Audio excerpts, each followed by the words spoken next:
আসমান জমিনের ভিতরে আল্লাহ রাব্বুল আলামিন সবচেয়ে সম্মানিত করেছেন, মাখলুকাতের মধ্যে সম্মান দিয়েছেন। আল্লাহ রাব্বুল আলামিন আল্লাহর পরের স্থান দিয়েছেন আমার নবী, আপনার নবী, বিশ্ব নবী রাহমাতাল লিল আলামিনের। বিশ্ব নবীর মাথা আনবে ওমর। কত বড় সাহস নিয়ে ওমর বের হয়েছে। এর মধ্যে বিশ্ব নবীর কাছে তার বোন এবং ভগ্নিপতি মুসলমান হয়ে কোরআন তেলাওয়াত করে। তার বোনের নাম হলো ফাতেমা, তার ভগ্নিপতির নাম হলো বোন জামাইয়ের নাম হলো সাইদ।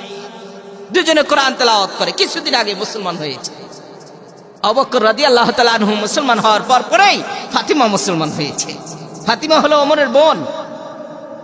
দুজনে কোরআন তেলাওয়াত করে। ওমর যেন না জানে আমরা যে মুসলমান হয়েছি, ইসলাম গ্রহণ করেছি।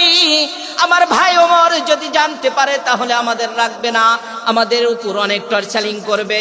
ওমর রাদিয়াল্লাহু তাআলা আনহুর গোপনে গোপনে তারা কোরআন তেলাওয়াত করে।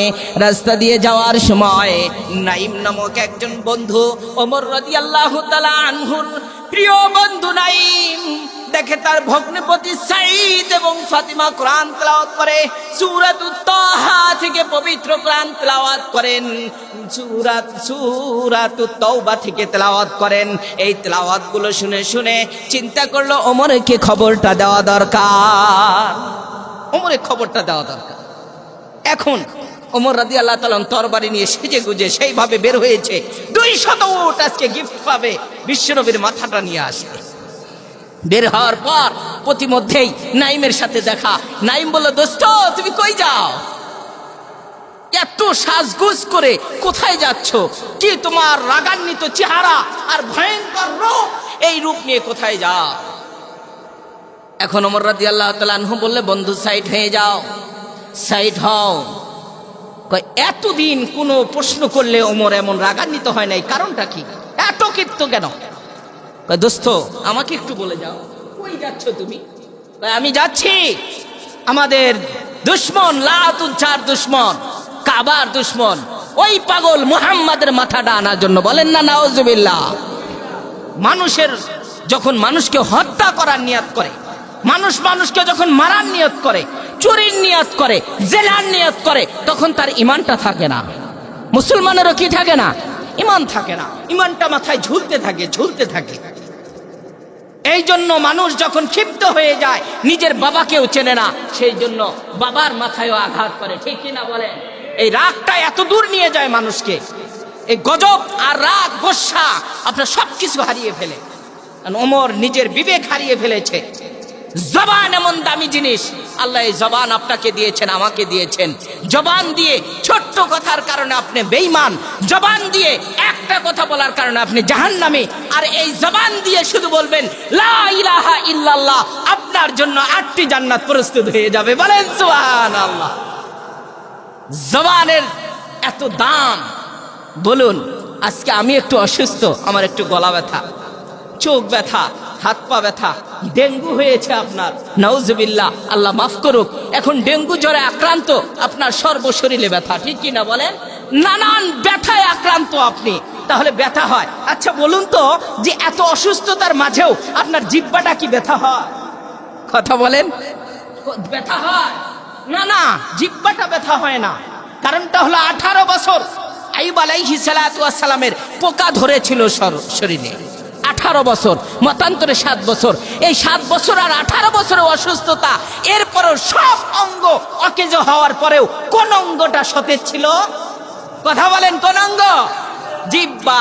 এই জিহ্বাটা অনেক মর্যাদাবান, সম্মানিত। এই জিহ্বা দিয়ে কত কথা না বলি আমরা। একটু ডিজিটাল মেশিন নিয়ে হিসাব করে দেখবেন যে আজকের দিনের ভিতরে কতগুলো কথা আপনি বলেন হিসাব ছাড়া। কিন্তু আপনি কি চিন্তা করেছেন যে ফাঁকে ফাঁকে যদি লা ইলাহা ইল্লাল্লাহ, আস্তাগফিরুল্লাহ একটা শব্দ বলি, না হলেও 15,000 বার হয়ে যাবে? ঠিক কিনা বলেন?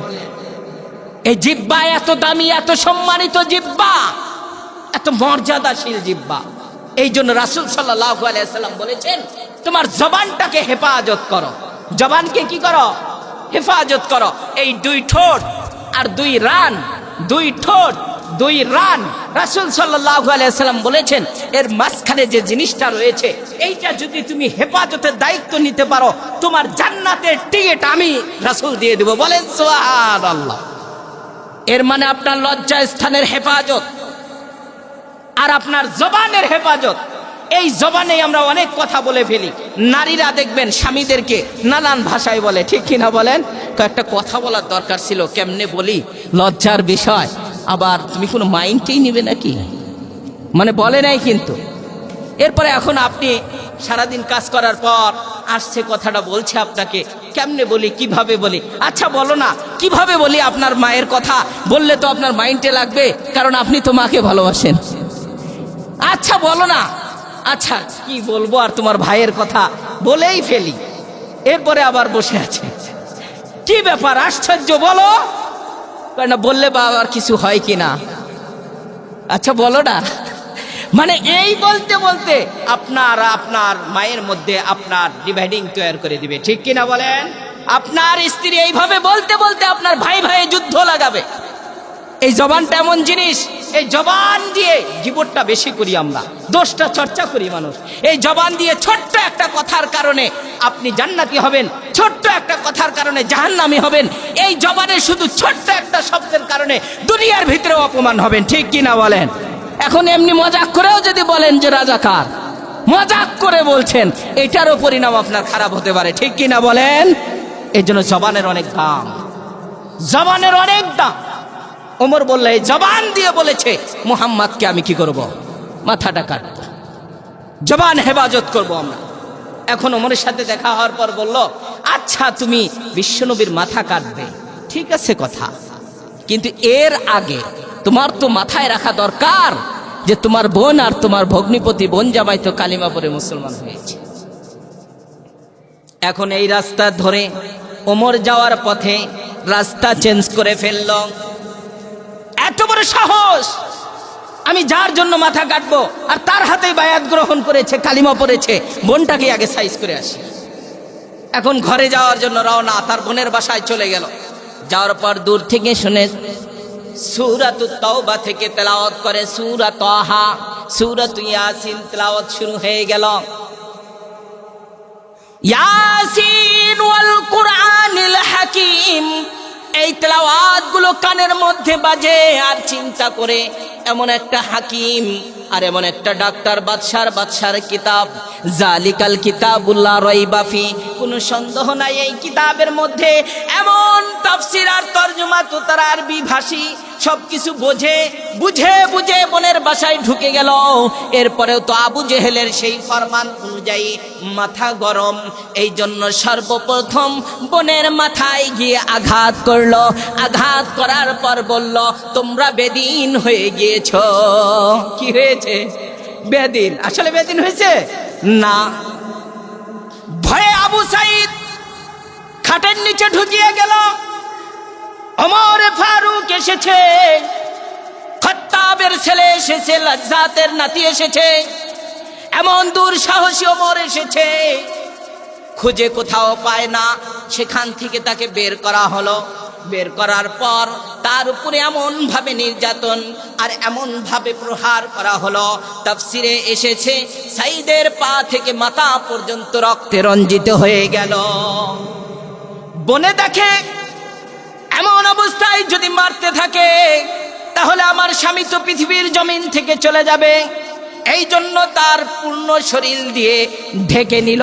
তার মাথার উপরে ওমর রাদিয়াল্লাহু তাআলা আনহু একটা বাড়ি মারলেন। বাড়ি মারার পর যখন বোনের মাথায় বাড়ি মেরেছে, বোন তো এই মহাব্বতে বোনকে উঠিয়ে বলে, বোন তুমি কি পড়েছো, কেন এমন বেদিন হয়েছো?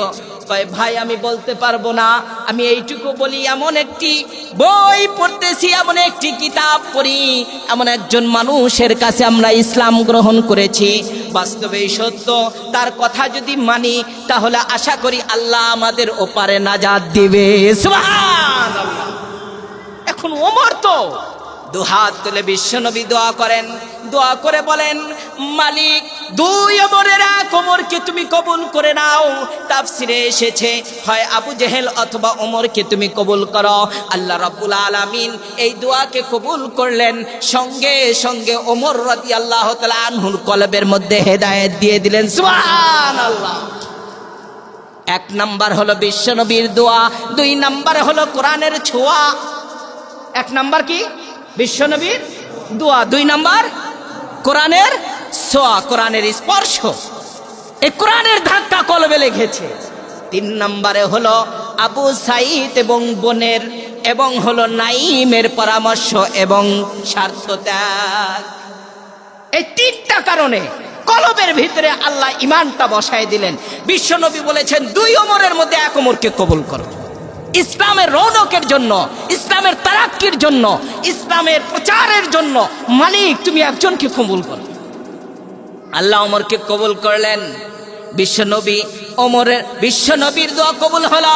ওমর রাদিয়াল্লাহু তাআলা আনহু মাথা কাটার জন্য গিয়েছিলেন নবীজির, দেখা করলেন বোনের সাথে। দেখা করার পর বললেন, ও আপু, আপনি যদি দাও তোমার বইটা আমাকে দাও, কোন বইটা তুমি তেলাওয়াত করো।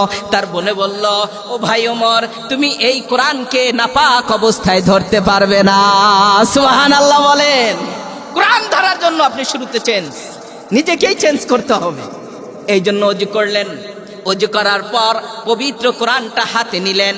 ওমর তো আরবি ভাষী, শিক্ষিত। ওমর পবিত্র কোরআন পড়েন আর একা একা চোখের পানি ছাড়েন, কিছু বলেন না।